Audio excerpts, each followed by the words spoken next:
반갑습니다. 예. 저는 36년 차 한의원을 운영하고 있고 안양 백제한의원 원장입니다. 이렇게 같이 자리를 해가지고 공부한다라고 하는 그런 의미를 가지고 오늘 이 시간을 한번 보내보도록 하겠습니다. 오늘 제가 얘기하고 싶은 것은 진액이 뭐고 담음이 뭐냐라고 하는 것에 이제 주안점이 되겠지만은 이게 이제 우리 몸에서는 우리 몸의 환경을 만드는 기본 요소예요. 그래서 그런 요소가 변화가 됐을 때 몸에 문제가 생기는데, 그러면은 그런 문제가 생기는 원인이 우리 몸에 있는 진액이라고 하면은 그 진액이 어떻게 돼서 병이 만들어진 그런 과정을 생각을 해보면은 그런 문제가 해결할 수 있는 방법이 있지 않나 하는 생각을 해보는 거예요. 그러면은 우리 몸이 이제 구성하는 것은 뭐냐면은 진액이라고 그러는데, 진액의 제일 중요한 성분은 수분 진액하고 그 다음에 유기물질하고 무기질이온이에요. 그래서 그냥 내 몸은 이런 거죠. 토양도 이런 식으로 되어 있는 거고요. 자연 현상으로 존재하는 것은 대부분 다 이런 거지만은 특히나 이제 우리 몸은 수분 진액, 유기물질, 그다음 무기이온, 이게 이제 진액이라는 얘기죠. 이 진액이라고 할 때 진짜가 많은 사람들이 참진짜라고 생각을 해요. 혹은 진하다, 농후하다, 뭐 찢다 이런 그런 액체라고 생각을 하는데 그 진짜가 아니라 나루진짜거든요. 나루진짜. 나루라고 하는 것은 뭐냐면은 물자를 이동해 주는 거예요. 퍼지기도 하고 이동해서 어떤 물자를 가져와서 이쪽에 내다 버리기도 하고 하는 것도 있지만은 우리 몸을 운영할 때 기본적으로 뭐냐면 물질이 이동을 해야 돼요. 그 이동할 때의 역할을 해주는 액체 성분의 물질을, 우리 몸에 있는 액체 성분의 물질을 진액이라고 그러는 거죠. 이 진액의 구성은 수분 진액하고 유기물질, 그 다음에 이게 무기질이온, 무기염료, 이걸로 구성되어 있어요. 근데 조직마다 이 구성의 비율이라든가 양이 좀씩 달라요. 고유의 특성에 맞게 이 비율이 정해져 있거나 하는 거고, 이러한 것이 우리 몸에서는 진액이라고 하는데, 진액이 부분적으로 조그마한 세포에도 이런 식으로 되어 있고, 세포가 더 많아지면 조직이라는 얘기를 하죠. 그 조직도 마찬가지로 이렇게 되어 있고, 그 다음에 기관이라고 하는 것도 이걸로 되어 있고, 그런 것이 다 합쳐져 있으면 우리 몸이 인체라고 그러는 거예요. 인체라고 하는 것은 진액의 합이에요. 진액이 시그마 됐을 때 이게 이제 인체예요. 이게 인체는 이렇게 구성물질로 다 되어 있는데, 이 진액이 변화가 된다는 얘기입니다. 그러면 변화가 된다고 하는 것은 뭐냐면은 진액에 이러한 것에 비율이 바뀌거나 총량의 문제가 생기는 거예요. 이 비율이 말하자면 수분 진액이 이제 그 고유에 이제 있는데 이것이 바뀌어지는 거예요. 이게 많아지는 거나 이게 많아지거나 이게 많아질 수도 있고, 이런 것에 따라 가지고 조직의 변성이 일어나는 거예요. 그러면은 이런 것이 총량에서 늘어난다든가 하는 거는 크기, 모양, 형태, 그 다음에 색깔, 이런 변화까지도 다 포함되는 그런 변화가 일어나는 겁니다. 이런 거. 이게 이제 외형적인 변화죠. 그 다음에 기능적인 거. 조직이 그렇게 이렇게 변성이 돼가지고 이런 것이 많아진다든가 하면은 한열의 변화가 생기고, 소변의 변화, 땀의 변화, 호흡의 변화, 맥의 변화, 이런 변화가 생기는 거예요. 이게 기능의 변화예요. 그 다음에 이런 구성물질이 이상이 됨으로 해가지고 세포가 이런 변화하고 기능 변화가 오면서 경우에 따라서는 세포가 사멸을 하게 돼요. 이 사멸을 하는 과정 중에 또 다시 세포가 이런 물질도 또 다시 또 분해가 돼가지고 내 몸에 존재해요. 이것이 우리가 먹는 음식에서 변화된 물질, 액체적인 물질이 내 몸에서 작용하고 난 다음에 어떤 작용하고 난 다음에 다시 밖으로 빠져줘야 돼요. 근데 빠져주지 않고 일정 부분 어디에 많이 남아가지고 이 조직에 이런 구성 비율을 다르게 할 때 이제 병이 오는 거예요. 그러면은 이런 문제를 해결해 주는 것이 이제 그 병을 치료하는 아주 키포인트가 되는 거죠. 그래서 여기서 지금 얘기하는 그 진액 중에서 보면은 수분 진액하고 유기물질. 이렇게 보면은 유기물질은 우리 몸의 대사 과정 중에서 수분으로 바뀌어집니다. 수분이 유기물질로 가는 것은 식물에서 일어나는 거예요. 동물에서는 유기물질을 이용해서 수분하고 탄산가스하고 만들어지면서 ATP라는 에너지를 만드는 거고요. 다시 얘기하자면은 이 유기물질이 과도하게 되어 있다라고 하면은 어디에 예를 들어 가지고 혈액 속에 유기물질 예를 들어 포도당이라든가 지방 이런 성분이 많아졌다라고 했을 때 이게 많아지면은 또 병이죠. 일반적으로 혈액 속에 많아진다든가 하면은 당뇨라고도 하고 뭐 혈당이 높다, 고지혈증이다 이런 식으로 이렇게 많아지면 어떻게 돼요? 이것을 없애줘야 되는데 우리가 이것을 없애주는 방법은 우리가 인위적으로 할 수 있는 방법은 없어요. 세포가 일을 해서 이 유기물질을 줄여서 이걸로 바꿔지면은 이게 세포 밖으로 나가요. 몸 밖으로 체외로 빠져나갈 수가 있어요. 그래서 이것을 높아져 있는 것은 이걸로 바꿔져서 줄어들게 해서 병을 고치는 거예요. 근데 우리 몸은 어떤 현상이 생기냐면은 비율이 수분하고 수분진액하고 유기물질하고 비율이 이게 높아지면은 비율이 예를 들어 가지고 이게 1대 1이 그 적정한 비율이라고 만약에 가정을 합시다. 그러면은 이게 높아지면은 몸에서는 이게 높아져야 맞아지는 거예요. 이게 비율이. 그러면은 이게 그 비율을 맞추는 것을 이렇게 우리가 생리적인 걸로 얘기한다든가 항상성이라고 하는 거예요. 항상성을 유지시키기 위해서 이게 많아지면은 이게 많아지는 것을 요구를 해요. 그 얘기는 뭐냐면은 이게 예를 들어 당뇨 환자 뭐 이런 사람들이 만약에 있다든가 하면은 당 수치가 혈액 속의 구성 비율에서 많아지니까 어떻게 되냐면은 이 수분 진액을 늘리고 싶은 생각이 드는 거예요. 쉽게 생각하면은 물을 자꾸 먹고 싶은 거예요. 그래서 이 비율을 맞추려고 그러는 거예요. 이게 몸에서 일어나는 항상성 현상이에요. 근데 물을 마시는 것 주체는 누구냐면은 우리 몸이죠. 내가 하는 거야. 내가 살아있는 내가 그 욕구를 느껴가지고 마시는 거예요. 그러니까 내 몸이 요구를 하는 상태인데 내가 그걸 따라가지고 물을 마시게 돼요. 그러면 이게 많아지겠죠. 그러면 비율은 맞춰졌는데 어떤 현상이 생기냐면은 요 총량이 늘어나는 거예요. 그러면 총량이 늘어나면 총량이 늘어난 것에 대한 또 문제가 생기는 거예요. 총량이 늘어나면 어떻게 돼요? 일단 무게가 늘어나잖아요.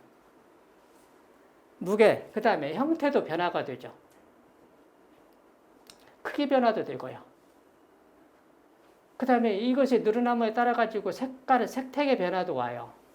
이런 변화가 오는 거예요. 이것도 병이죠. 형태적인 병이에요. 그러면은 이 형태적인 병, 그 유형의 변화에 의해 가지고 생기는 병의 예를 들어 가지고 한 가지 설명을 해드릴게요.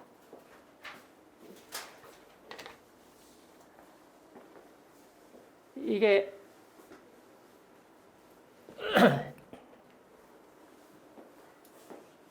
위장이 있으면요. 위장을 이렇게 동그란 거 궁이라고 생각을 합시다. 이렇게 위장이 있다라고 하면은 위장에 이러한 물질이 많아진다는 얘기는 어디에 많아진다는 얘기냐면 이 조직, 위장을 구성하고 있는 조직에 많아지는 거야. 그러면은 조직에 많아지는데 어떤 식으로 어느 부위에 많이 쌓이냐, 어떤 식으로 쌓이냐에 따라 가지고 형태 변화가 각자 다양하게 되는 거야. 그러면 그냥 그렇게 구체적으로 막 여러 가지 나누지 말고 총량이 많이 늘어나 가지고 만약에 이게 이렇게 됐다고 생각해 봅시다. 이렇게. 요게 여기는 엄청 더 뭔가 많이 쌓인 거죠. 그러면 이제 이거 유형적으로 뭐 부었다, 뭐 무게가 늘어났다, 뭐 이런 거죠. 이런 식으로 쌓일 수도 있고, 이런 식으로 쌓일 수도 있고, 그러죠. 이런 것도 문제고, 이것은 정상이라고 하면 이런 것도 문제고요. 그러면은 무게가 많이 늘어나면은 어떤 현상이 생기냐면은, 이게 이제 위장이면은, 이렇게 많이 늘어나면은 위장에는 음식이 들어오면은 그 무게감이 늘어나기 때문에 음식에 의한 무게감이 늘어나기 때문에 음식을 소화시키기 위한 반응이 나타나는 거예요. 기계적인 소화하고 화학적인 소화가 일어나기 시작을 해요. 여기는 음식이 없는데도 그 현상이 생기는 거예요. 이만큼의 무게가 형태가 바뀌어진 것 때문에 그게 소화 안 된 음식으로 몸에서 인식을 하는 거예요. 그러면 어떻게 돼요? 기계적인 소화하려고 하고 화학적인 소화하려고 하니까 액체 물질을 많이 만들죠. 그 다음에 위장이 쉬지 않고 계속 일을 하는 거예요. 위장이 지쳐가지고 있고, 그 다음에 그것이 이게 식도 쪽으로 올라오면 식도 역류가 되고 하는 식으로 바뀌어지는 거예요. 그러면은 이것도 이게 이렇게 됐을 때 여기를 이쪽으로 돌려줘야 되는 거예요. 그러면은 아까 얘기했듯이 총량을 줄여줄 수밖에 없죠. 아까 항상성이라고 하는 것이 내 몸을 좋게만 하는 게 아니라 항상성 때문에 내 몸이 망가지기도 하는 거예요. 그것을 말하자면은 몸에서 대처할 때 어떻게 대처하냐에 따라 가지고 그렇다는 얘기죠. 그러면 우리는 이런 상태로 해가지고 몸에서 항상성을 유지하기 위해서 갈증을 느끼겠다라고 했을 때 갈증을 느끼니까 무조건 오고 수분 진액을 늘려서 비율을 맞춰주고 비율을 맞춰주면은 혈액 속에 농도도 적당해지죠. 그러니까 이걸 늘림으로 해가지고 혈액 검사도 정상으로 돌아오고 이 항상성도 유지되는 거예요. 근데 그렇게 하면 안 된다는 얘기죠. 내 몸이 꾀를 부리는데 우리가 속아가지고 이 갈증이라고 하는 것이 수분이 부족해서 그렇다라고 생각한다는 얘기예요. 수분이 부족한 것이 아니라 얘는 정상이에요. 이게 많아진 거예요. 그러면은 얘가 이쪽으로 가야 되는 거예요. 그러면 이렇게 가야 될 조건이, 전제 조건이 뭐냐면은 이게 줄어들어야 되는 거예요. 많아지는 게 아니고. 근데 이렇게 줄어들면 어떤 현상이 생기냐? 반대 현상이 생겨요. 이걸 늘리면은 이렇게 해가지고 그 혈액 검사에서 좋게 나오는데 이걸 반대로 줄이면 어떻게 돼요? 이게 훨씬 더 높아져 버리는 결과가 나와요. 그러면은 좋게 하려고 했는데 검사상으로 보니까 더 나쁘게 나와버리는 현상이 생기는 거예요. 그러면은 내 치료 방법이 잘못됐냐라고 또 생각할 수도 있겠죠. 근데 여기에서 확신이 들지 않기 때문에 저와 같은 생각을 하지를 않는 거예요, 다. 갈증 나면은 물을 마시면은 기분도 좋지. 이렇게 해가지고 맞아지고 그러니까.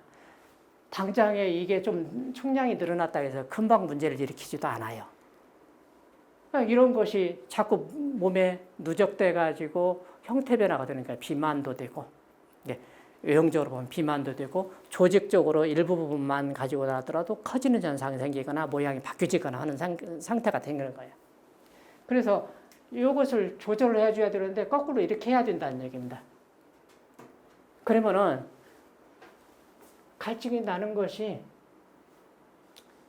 처음에는 좀 불편하겠지만은 이게 유기물질이 에너지 대사를 하면서 수분 진액으로 만들어지면서 에너지까지 만들어지면서 수분이 보충되는 거예요. 그러니까 요게 줄어들기 시작을 하는 거예요. 들어오지 않았지만은 몸에서 이걸 이용해 가지고 수분 진액이 발생하는 거고요. 그래서 균형이 맞아지는 거예요. 근데 우리는 이것을 그렇게 생각하지 않고 이렇게 맞춰야 된다. 그래서 방송에서라든가 그 양사들이 얘기할 때 갈증 나기 전에 미리 먹어라. 갈증 나면은 늦었다라고 할 정도로 그렇게 강박관념을 심어줬어요. 물을 많이 먹으라고. 물을 많이 먹으니까 대초 혈액 검사에도 좋게 나오고 당장에 갈증도 없어지고 그러니까 좋아지는 거예요. 근데 이제 갈증이 느끼기 전에도 또 물을 먹는다든가 이런 식으로 해가지고 수분을 섭취를 많이 했어요. 이게 많이 되면은 수분이 또 과잉되겠죠. 이게 높아지겠죠.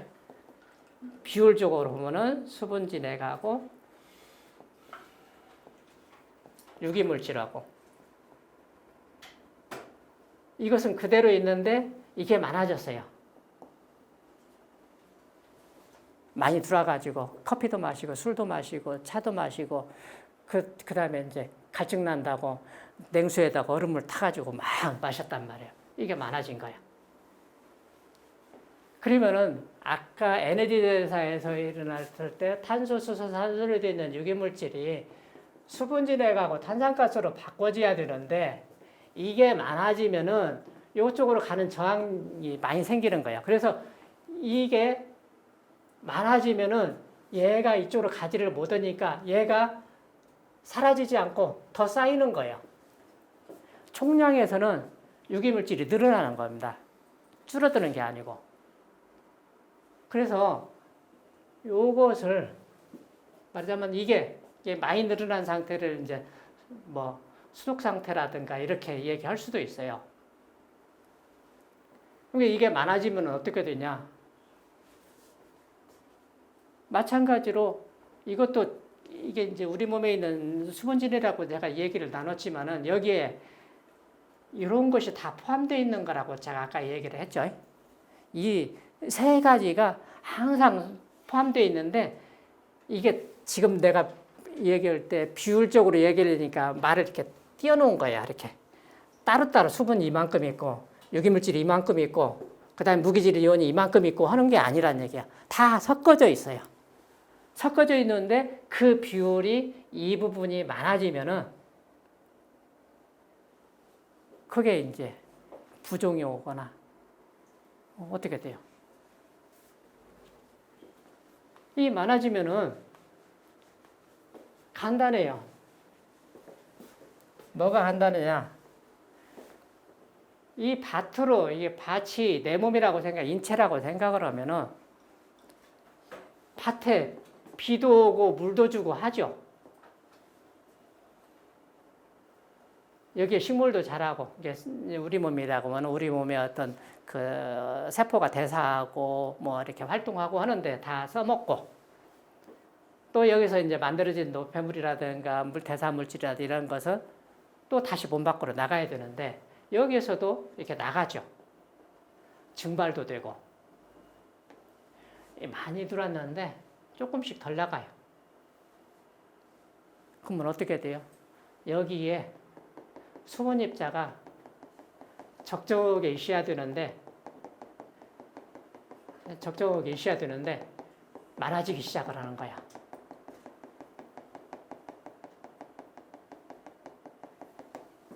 많아지면서 어떤 현상이 생기냐? 보이지 않던 물기운이 느끼기 시작을 하는 거야. 쌓이기 시작을 하는 거야. 그러면은 이게 좀 더 많아지면요.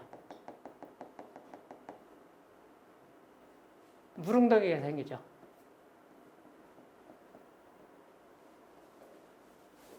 물웅덩이가 생기는 거예요. 그럼 물웅덩이가 생기면은 생긴 이유가 뭐예요? 그냥 기본적으로는 물 때문에 생긴 거예요. 아까 얘기했듯이 우리 몸은 이렇게 수분이라고 해서 수분으로 따로 존재하지를 않기 때문에 진액이라고 하는 거야. 진액에서 이런 총량이 늘어남으로 해가지고 뭉치기 시작을 하는 거야. 이게 물혹이에요. 우리 몸에 생기는 물혹. 여기에 생길 수도 있고 여기에 생길 수도 있고 조그마한 것도 생길 수도 있겠죠. 이렇게. 그러니까 검사할 때는 이 정도는 크기가 돼야 보인다라고. 그러니까 우리가 이제 이게 한방에서 그 진찰원을 보면 관형찰색이 시진이잖아요. 그럼 요즘 얘기할 때 보면 내시경도 시진이에요. 그 내시경은 실제적으로 내시경이 아니라 다 외시경이에요. 우리가 내시경을 못 쓸 이유가 없어요. 그게 내시경이 아니고 외시경. 내 눈을 역할을 하는 그걸 카메라를 여기 팁 끝에다가 그걸 달아가지고 들어가가지고 어디를 보냐? 겉을 보는 거야. 이 겉을. 외시경이에요. 근데 여기서 봤을 때 이게 아니라고 생각하니까 내시경이라는 말을 쓰는 거지만은 그게 그래서 개념적으로도 우리는 내시경이 아니라 외시경이라고 봐야 되는 거야. 관형 찰색을 하는 거야. 그래서 찰색에서 뭐를 관형, 형태가 어떻게 변화됐는가? 그러면 형태가 어떻게 변화됐는가 하는 것은 이게 총량에 어떤 문제가 생긴 거예요. 이 총량의 문제가 생긴 것을 해결해 줘야 돼요. 색깔이 변화된다고 그랬죠? 색택의 변화. 이것도 이 진액의 양의 변화예요. 그래서 색깔과 형태의 변화가 병을 일으키는데 그것이 진액이라는 얘기입니다. 이 진액이 물혹을 만들고 그러는 거예요. 그럼 어디에 만드냐? 여기에도 만들 수도 있고 여기에도 만들 수도 있고 이 겉에 피부에도 만들 수도 있고 그러죠. 피부에 물집 생기는 것도 이 원리로 생기는 거예요. 눈 안에 물혹이 생기는 것도 이 원리로 생기는 거예요. 간에 물혹 생겼다. 자궁에 뭐 난소에 유방에 생기는 거. 그 다음에 편두에 생기거나 뭐 이런 거 다. 심지어 개념을 이걸 확정을 하면 또 좋아요. 확정을 한다는 얘기는 뭐냐면은 뼈가 있으면은 뼈 밀도가 있죠. 뼈가 있으면은 관절이 있다.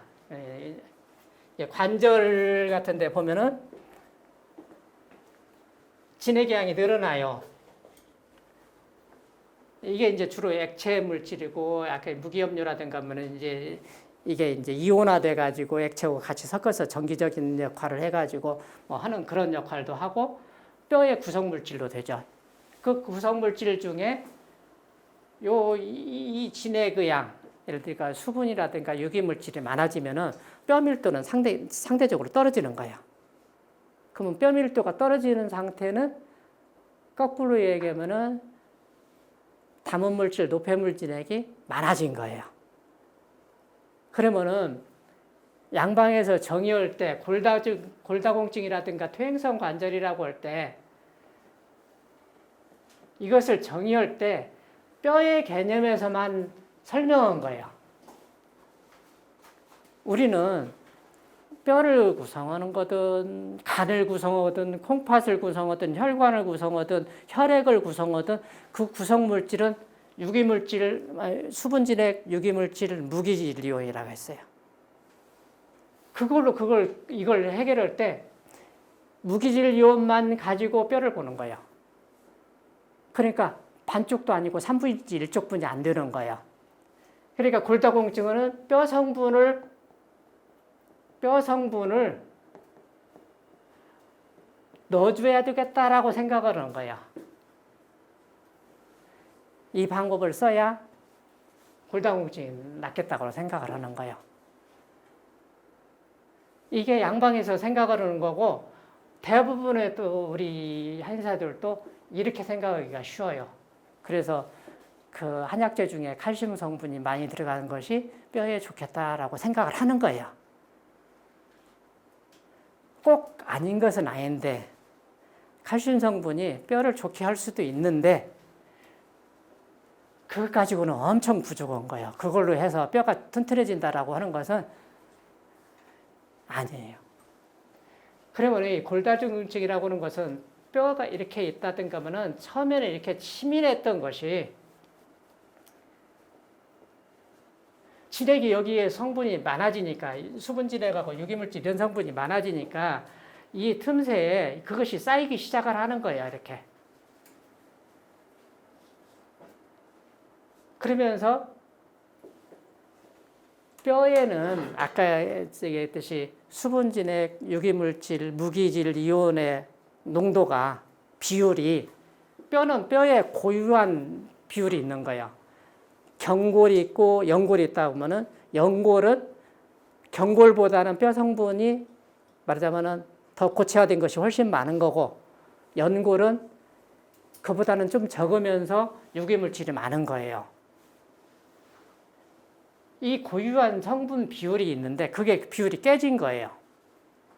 그러면 치료는 어떻게 해야 되냐면은 이 비율을 맞춰주면 되는 거예요. 그러면은 예를 들어 가지고 불린 쌀을 한번 얘기해 봅시다. 쌀에는 일반적으로 보관할 때 적당한 수분이 있어야 돼요. 뭐 17%인가 뭔가 뭐 아마 그렇게 될 거예요. 그보다도 너무 낮으면은 바글바글해지고 높아지면은 짓물러져 버려요. 쌀이 원래 이렇게 해가지고 단단한데 이게 이제 비율이 많을 때 그러는 거죠. 불려요. 불리면은 어떻게 되냐면은 뼈 성분이 이게 쌀이 이렇게 불어나죠. 이게 골다공증이고 연골연화증이고 골연화증이고 그러는 거야. 그러면 치료는 어떻게 해야 되냐? 불린 쌀을 원래 쌀로 돌려줘야 되겠죠. 그러면은 여기에 쌀 성분이 적으니까 쌀가루를 여기다가 집어넣어 줘야 쌀이 튼튼해지고 강해지냐 하는 거야. 칼슘 성분을 넣어가지고 뼈가 튼튼해지냐 하는 거예요. 그 칼슘 성분을 조금 먹겠다고 그걸 음수수처럼 마시면서 우유 같은 거 먹고 이러는 거야. 그러면은 우유를 먹는다든가 이렇게 하는 것도 성분비를 줘서 자기가 편리한 대로 그 성분 중에 칼슘만 생각을 하는 거야. 나머지는 생각이 없어. 그게 들어오니까 그게 총량이 또 늘어나는 거야. 그래서 문제를 자꾸 일어나는 거야. 그래서 이 골다공증을 치료한다, 뭐 연골연화증을 치료한다 하는 것도 요 성분 비율을 맞춰주면 되는 거예요. 맞춰줄 때 아까 뭘 하라고 했습니까? 수분 진액을 넣어주라고 했습니까? 빼주라고 했습니까? 빼주라고 했습니다. 예, 빼줘야 돼요. 이걸 빼줘야 되는 거야. 근데 먹을 때는 수분 플러스 뭐 칼슘 이렇게 먹어야 아무 소용없다는 얘기입니다. 그래서 골다공증을 치료할 때는 뼛속에 다공, 마늘자, 나자, 구멍공자인데 구멍은 일반적으로 생각할 때 비어있는 공간이라고 생각한단 말이에요. 비어있는 공간이 아니고 뼈에서 봤을 때는 공간이 비어있는 것 같지만 실제적으로 내 몸에서는 꽉 차 있는 거예요. 뭘로 차 있냐? 우리 몸에 있는 진액 성분으로 차 있는 거예요. 그것이 그 뼈 조직의 비율을 바꿔놓은 거예요. 그러니까 이것을 줄여줘야 된다는 얘기야. 우리가 그러면은 이걸 치료할 때 어떻게 줄이냐 이거예요. 약을 쓸 때는 어떻게 줄여야 되고. 그게 중요하죠. 이 진액을 줄이는 방법은 아까 얘기했듯이 이것부터 출발하는 겁니다. 이걸 어떻게 조절하는가 하는 거예요. 이걸 조절하면은 자연적으로 이게 조절이 돼요. 이걸 조절하려고 하니까 조절이 잘 안 되니까 자꾸 이걸 먹으라고 하는 식으로 하는 거예요. 그래서 비율만 맞추려고 한다는 얘기입니다. 그러니까 비율 맞아지면은 뭐가 돼요? 아무 소용없어요. 이것을 줄임으로 해가지고 이게 이쪽으로 가가지고 여기에 있는 쌓여있는 물질이 줄어드는 거예요. 그러면은 어떻게 돼요? 뼈가 쌀이 불어있는 쌀을 빨리 건져가지고 말리면요. 라면이 불어가지고 불 팅팅 해가지고 조금만 손대면은 다 익혀지거나 하는데 말리면요. 다시 원래대로 됐잖아요. 그래서 이렇게 병을 만드는 원인 물질이 다 담은 물질이라는 얘기예요. 이 담은 물질을 세분해서 보면은 자연 우리가 먹는 걸로 보면은 물하고 식 이게 이제 우리가 먹는 음식이죠. 그 다음에 내 몸에서는 담, 그 다음에 어열. 이 5가지를 오적이라고 합니다. 오적. 우리가 한의원에서, 한방에서 공부했을 때, 뭐, 오적, 뭐, 이렇게 할 때 얘기를 해요.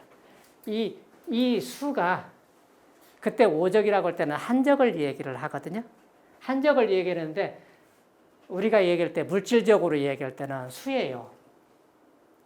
수가 한적이에요. 우리가 상한노이라고 했을 때, 상한이 한자가 찰한자인데, 그 찰한자가 우리가 기후변화라고 생각을 하는 그 차다 온도 개념으로 보면은 답이 없어요. 진액의 개념으로 봐야 된다는 얘기입니다.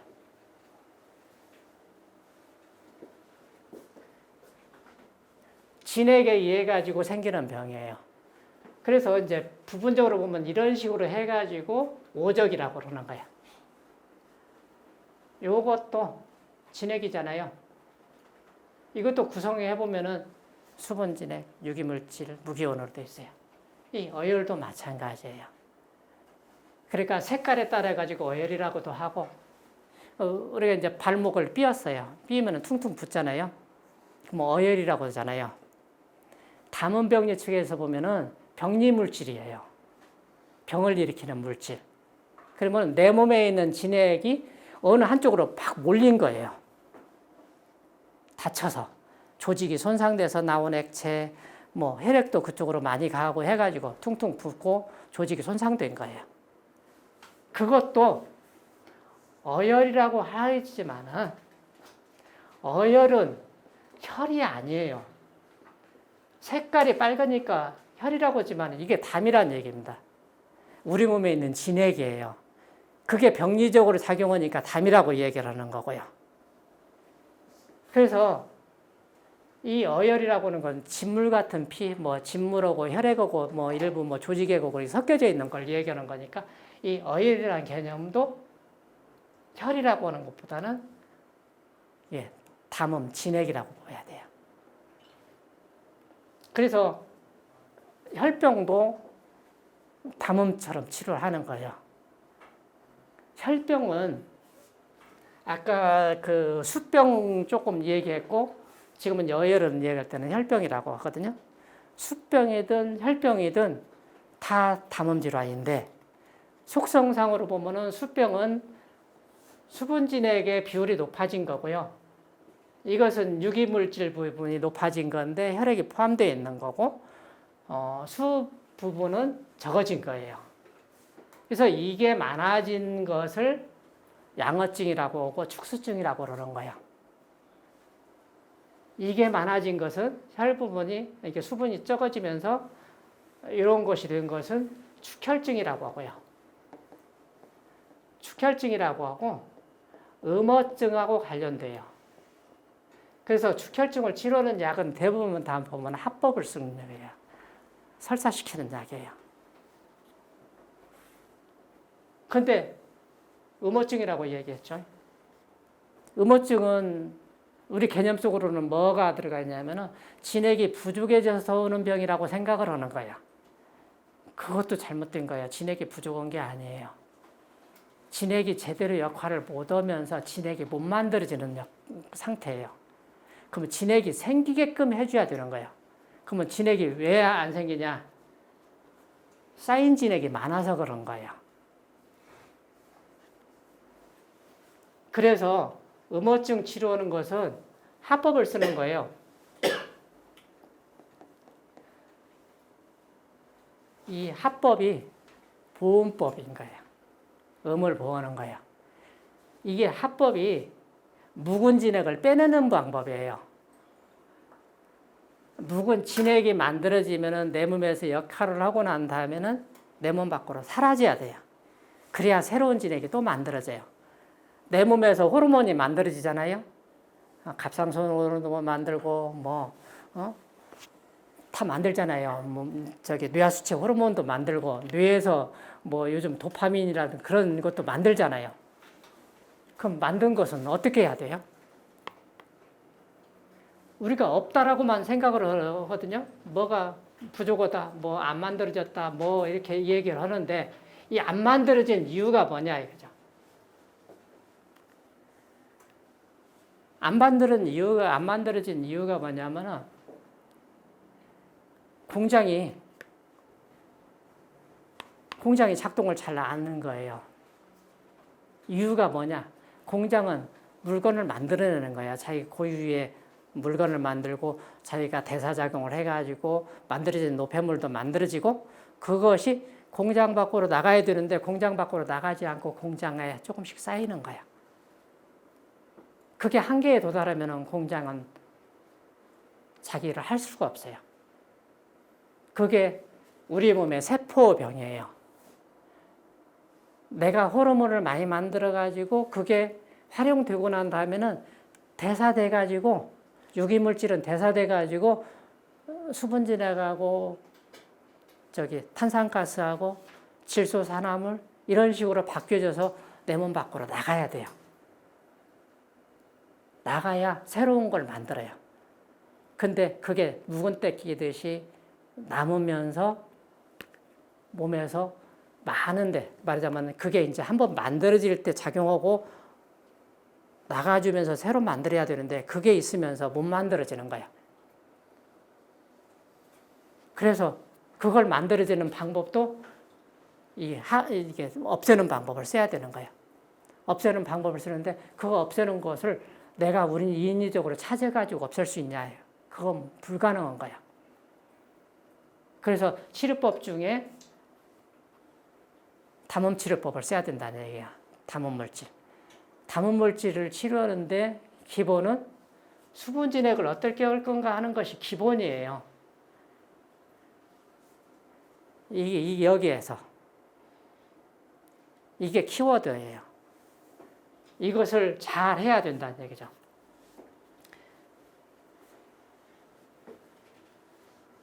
그래서 축혈증이 이제 보면은 합법약이에요. 축수증도 합법약이에요. 그런데 이제 축수증은 양어증하고 축혈 이건 양어 혹은 기허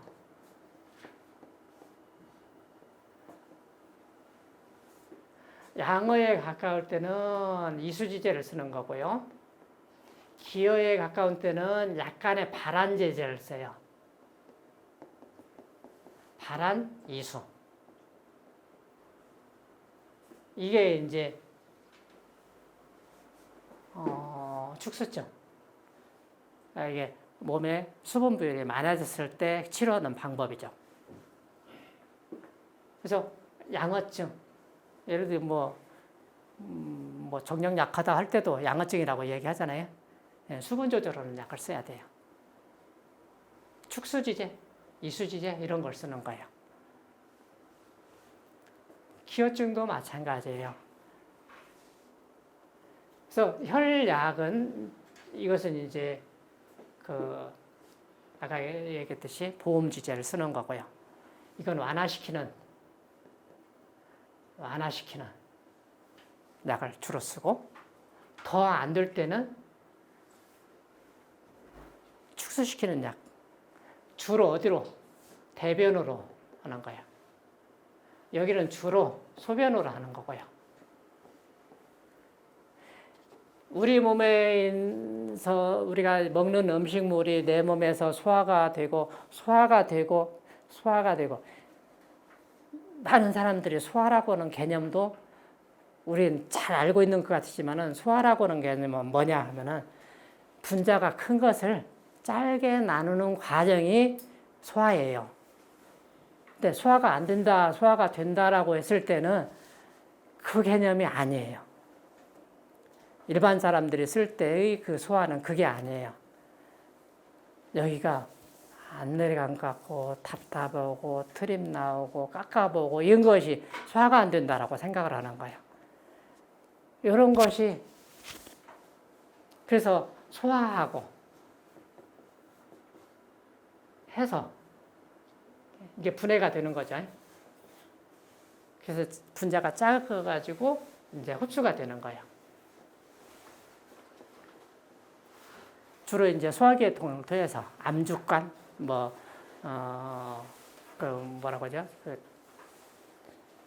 이런 걸로 해가지고 돌아가지고 간으로 갔다가 이제 혈관을 타고 돌아다니다가 영양분이 이제 각자 가가지고 써먹고 각 기관에서 세포에서 에너지 대사를 하고 물질 호르몬도 만들고 생명 활동하는 물질도 만들고 그것을 진액에 실어가지고 여러 군데를 하고 난 다음에 다시 배출이 돼야 돼요. 배출이 될 때 이 과정 중에서 만들어진 단백질류가 있어요. 호르몬 종류. 이런 것이 배출될 때는 작은 분자로 바꿔지든지 그러지 못하는 경우도 나가는 방법은 있어요. 피지선으로 나간다든가 손발톱, 머리카락 이런 걸로도 나가거나 소화액으로도 나가고 담즙액으로도 나가고 그래요. 이렇게 나가가지고 줄어들어야 몸이 운영이 되는 거예요. 한 번 만들어진 것이 계속 내 몸에 작용하는 게 아니에요. 그래서 호르몬이 몸에서 만들어지는데 그게 작용하고 난 다음에는 사라져야 되고 몸거는 없어져야 되는데 안 없어지고 어디인가 쌓이게 되면은 그게 치매도 오고 파킨슨氏병도 오고 하는 거예요. 그러면은 내가 이론이 맞은가 틀린가 증명하려고 하면 뭘 해야 돼요? 그런 환자가 왔을 때 이 담적 치료를 해보면 되는 거예요. 할 때 이걸로 빼낼 것인지 이걸로 빼낼 것인지 하는 걸 정하는 겁니다. 총에서 써봐야죠. 내보내면은 새로 만들 수 있는 여유 공간이 생기는 거예요. 공장에 물건이 꽉 차 있는데 그걸 밖으로 빼주니까 공장이 돌아가기 시작을 하는 거야. 그런데 그 작용이 없다. 예를 들어 가지고 치매는 무슨 호르몬이 부족하다. 이런 식으로 생각한다. 파킨슨氏병은 뭐다. 이렇게 해가지고 생각하면서 그걸 자꾸 넣어주는 거예요. 그럼 넣어주면은 조금 좋아지는 것 같으죠. 근데 우물에다가 물 넣어주는 거고 똑같은 일을 하는 거예요. 자기 몸에서 자기의 일을 해야 되는데 밖에서 넣어주는 거예요. 그러면은 나는 일 않고도 물 만들어진 것처럼 보이는데 열심히 노력 안 해도 되는데 엄마가 숙제를 자꾸 해주니까 애는 이제 숙제 안 해도 되는 거예요. 호르몬요법이 그러는 거죠. 고지혈증약, 당뇨, 이런 거 내 몸에서 할 일이에요. 근데 할 일을 밖에서 들어오는 물질이 일을 시작을 해가지고 문제를 일으키는 거예요. 그것도 내용상으로 보면은 참 우습죠. 나는 그런 이제 하는 거예요. 우리가 내 몸에 있는 것을 다 볼 수 없잖아요. 빼서 볼 수 있는 데는 뭐냐면은 혈액. 밖에서 이제 내 몸에서 나온 거, 찌꺼기, 소변. 크게 보면은 소변하고 혈액을 통해서 내 몸에 어떤 문제가 있는가 하는 것을 감지를 하죠. 그러죠? 여기에 혈액에 보니까 어떤 변화가 있다.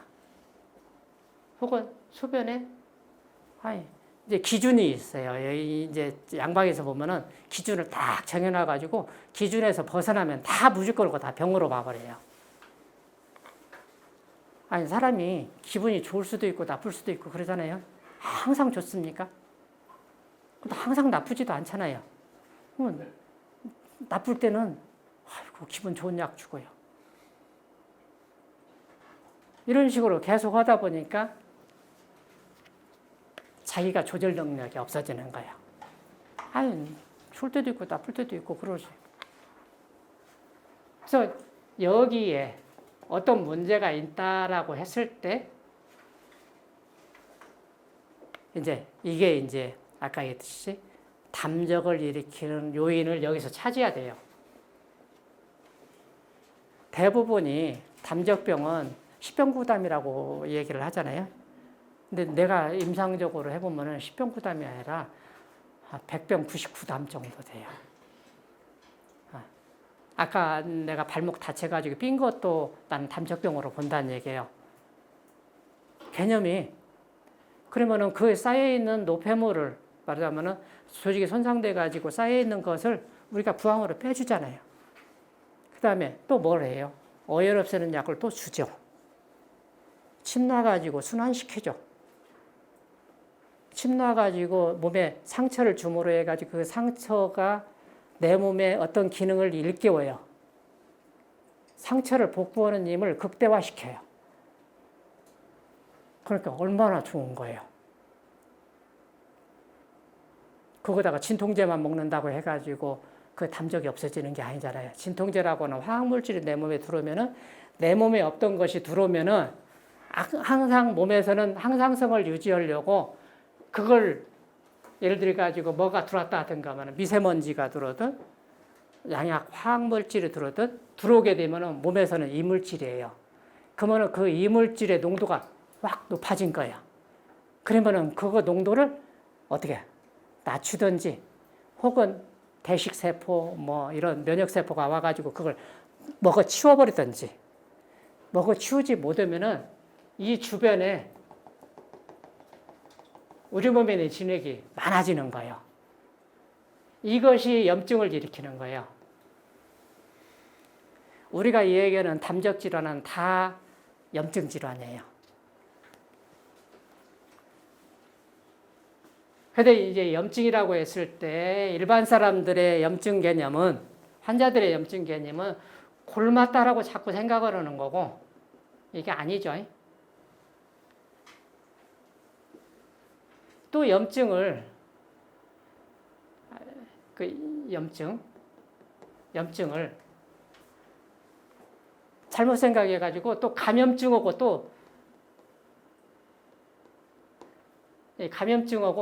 또 혼동을 해요. 염증은 우리 몸에 있는 염증 물질 때문에 생기는데 그 염증 물질이 우리 몸에 존재하는 담은 물질, 노폐물질에 그냥 그대로 진액이에요. 그것이 만드는 거예요. 이것이 총량이 늘어나거나 비율이 바뀌어지면서 형태, 기능 뭐 이런 변화가 오면서 병이 만들어지는 것을 다 염증이라고 그래요. 감기. 이것은 바이러스 때문에 그런다라고 하면 감염증이에요. 염증이 아니에요. 근데 감염에 들려고 하면은 이런 염증 물질이 많았을 때 감염이 되는 거예요. 이게 염증 물질이라고 하는 것은 내 몸의 기능을 방해를 하거나 세포막이 이제 이게 최종적으로 보면은 우리 몸은 그 모양이 보면은 아주 우리 몸을 그냥 단순하게 그림을 그리면은요 도너스예요.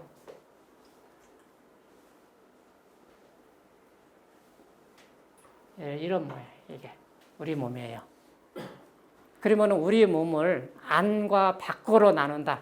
이게 내 몸하고 내 몸이 아닌 걸로 분리시켜서 보는 그 최정성, 그렇게 말하자면 그 접점에 있는 것이 뭐냐면은 피부, 점막 이거예요. 피부하고 점막이에요. 이게 내 몸은 점막 이쪽이고 내 몸 바깥은 이쪽이에요. 이쪽. 여기에 생물체가 있는 것도 이것이에요. 우리가 장내 세균 이렇게 얘기하지만은 아까 얘기했듯이 내시경이라고 얘기하지만은 외시경이라고 내가 얘기했죠. 장외 세균이에요. 여기에 존재하는 것이 이 파이프처럼 되어 있는 그 관에 이쪽에가 존재하는 것이 내 몸 아니냐는 얘기예요. 내 몸 바깥이죠.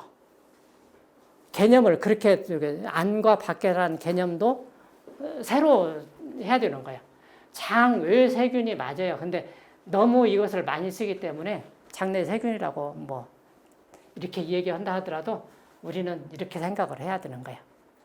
얘가 여기에 있는데 여기에서 이쪽으로 침입해 가지고 오면은 감염증이에요. 여기에 있을 때는 감염증은 아니에요. 병을 일으키는 것도 여기에 담원물질이 쌓인다고 하면 여기 이 안에 쌓이는 게 아니잖아요. 내가 밥을 먹는 거 들어오죠. 물을 먹는 거 들어오죠.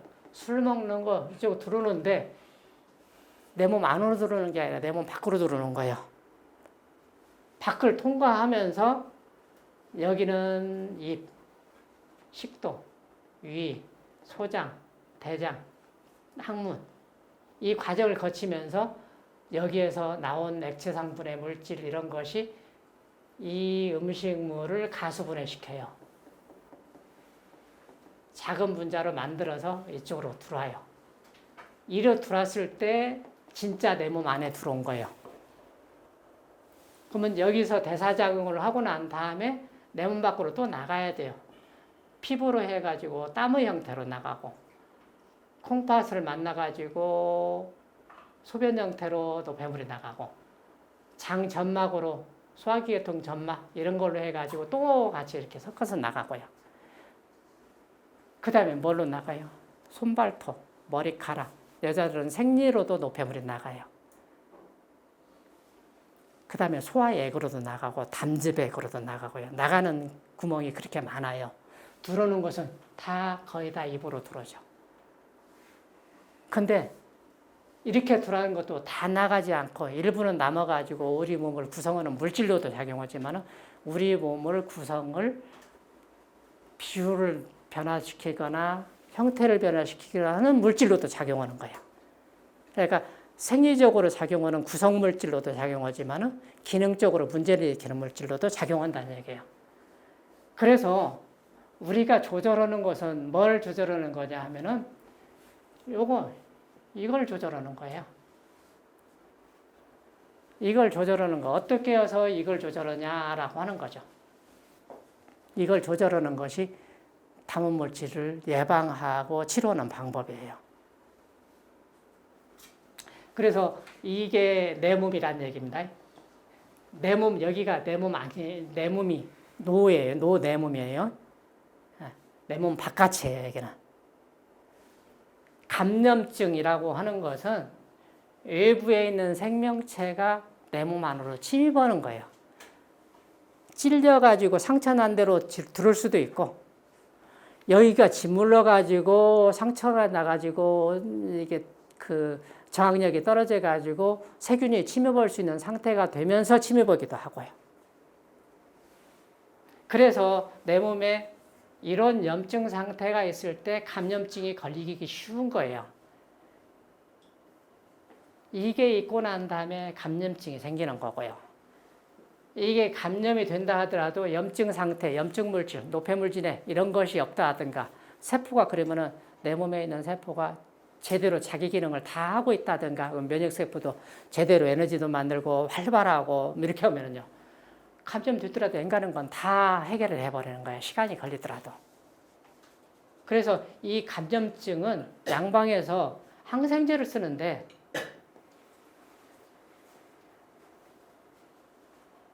염증에서도 항생제를 쓰는 사람들이 많은 거야.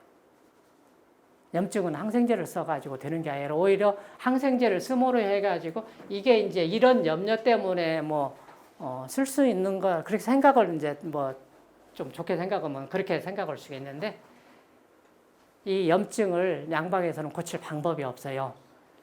진통 소염제.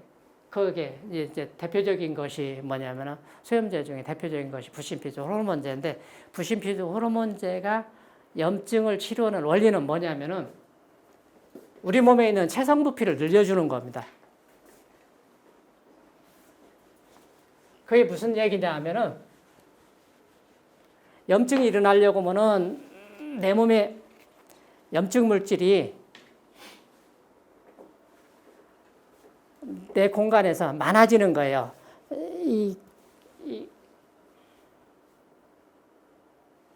이게 내 몸이라고 생각하면은 염증물이 조금 있다고 해가지고 병을 일으키는 게 아니에요. 우리 몸은 조직에 보면은 많은 조직도 있을 거고요. 좀 더 큰 조직도 있겠죠.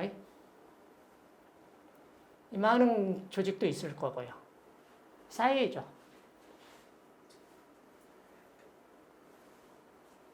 이렇게 됐을 때 이제 문제가 일어나는 거예요. 여기도 이렇게 해가지고 일어날 수도 있고요. 여기도 여기 찰 때까지 일어날 수도 있고요. 이걸 통으로 그렸을 때 이 그릇이 내 몸이거든요. 이 내 몸이라고 하는 것은 진액을 담을 수 있는 그릇이에요. 이 그릇이 크기가. 그 진액을 내 몸의 조직, 성분 이런 것을 말하자면 고정화시켜 가지고 내 몸을 장부도 만들고 이렇게 만들죠. 그 다음에 그것에 이제 중간에 돌아가는 연락책처럼 되어 있는 진액이라고 하는 것이 순환을 하는 거고요. 이렇게 되어 있는 것을 노폐물 진액에 쌓여가지고 문제가 일어나는 상태가 되면은 이제 병이 된 거죠. 이걸 어떻게 하냐면은 그림을 너무 크게 그려가지고 이보다 더 크게 그려야 되는데 다시 해야 되겠네.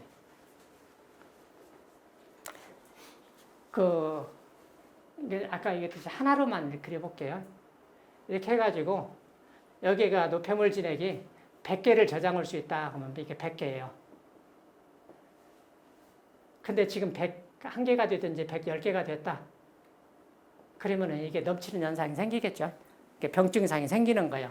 여기서 여기까지 올라갈 때는 병증 이상이 없다가 드디어 생기는 거예요. 그러면 이제 병이라고 하는 거죠. 이게 염증이에요. 넘쳐서 문제가 된다는 얘기죠. 내가 담을 수 있는 그릇보다도 많아지니까 그걸 어떻게 하냐면 몸에서는 이렇게 불리는 거예요. 적당하게 완충작용을 하는 거예요. 양방에서 쓰는 부신피로 호르몬제 이런 것은 어떤 현상이 생기냐면 이 그릇을 휘어버리는 거예요. 이렇게. 그러니까 여기서는 넘쳤는데 이렇게 키워놓고 난 다음에 보면은 이만큼뿐이 안 차잖아요. 이게 갑자기 사라지죠. 다시 노폐물 진액은 쌓이기 시작해가지고 한참 후에 또 다시 나오는 거야. 그러면 또 부신피로 호르몬제를 또 써요. 이렇게. 그러면 또 안 넘치죠. 또 다시 하면 이런 식으로 해서 이렇게 되는 거야. 우리는 이 상태에서 치료해 줘야 돼요. 이 상태에서 여기에 쌓여있는 노폐물 진액을 한 포와 3포으로 빼내는 겁니다.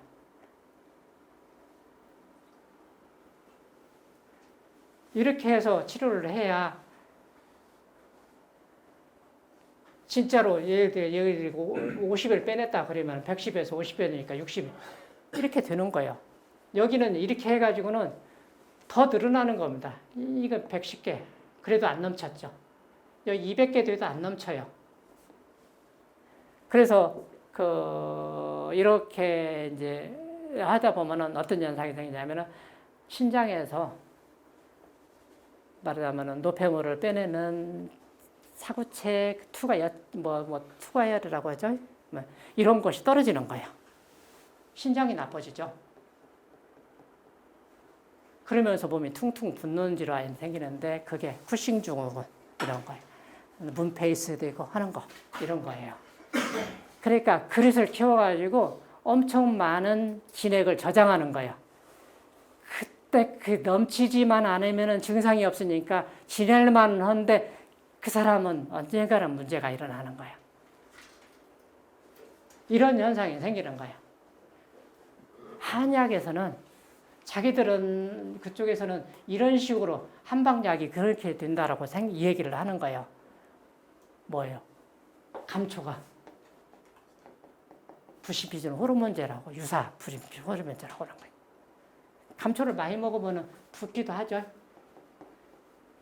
그런데 여러분이 좀 착각하는 것 중에 그러면 한방에 무조건 약이 우리가 한약을 먹을 때는 어떤 식으로 먹어요? 어떻게 제형을 변화시켜가지고? 탕해서 먹죠. 주로 다 탕약이죠. 이 얘기는 뭐냐면은 그 내용상으로 보면은 이것도 수독 담음을 일으키는 물질이에요. 그러니까 우리가 탕약을 쓸 때도 조심해야 되는 거예요. 탕약 자체가 문제가 있는 게 아니고 이 자체의 구성이 수분 진액이 수분이라고 하는 것이 엄청 많은 거예요. 그게 들어오면은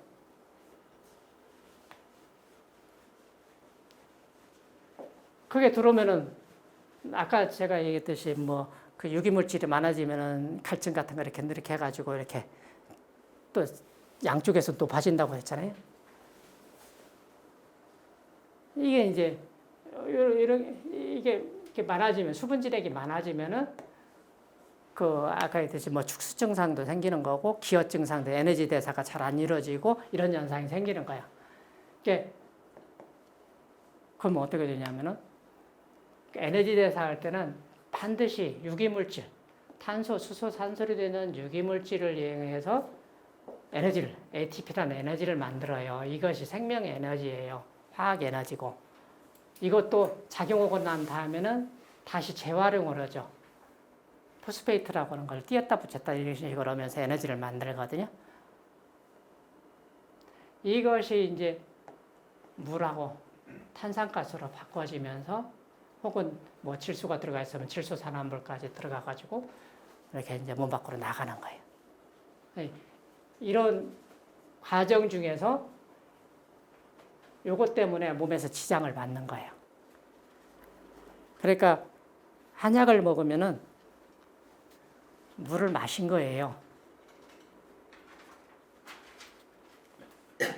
그러니까 지금 제가 얘기하는 것은 키워드가 보면 수분 진액과 관련된 것이 제일 많아요. 이 수분 진액을 조절할 때 조절을 못 한다든가 하면 문제가 생긴다는 얘기예요.